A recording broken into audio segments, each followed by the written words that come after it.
all nuclear plants have to come under the PRC-005 requirements. It goes to fossil plants, solar, wind, battery storage, everything that generates and puts electricity onto the grid is covered with PRC-005. It can be as easy as a quarterly walk down of the battery system.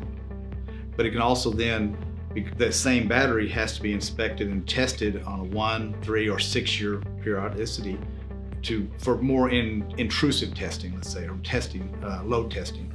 But it also goes to the transformers and the breakers and the control circuitry between all of the equipment. And this has to be coordinated usually with an outage because we can't test this equipment while the plant's online.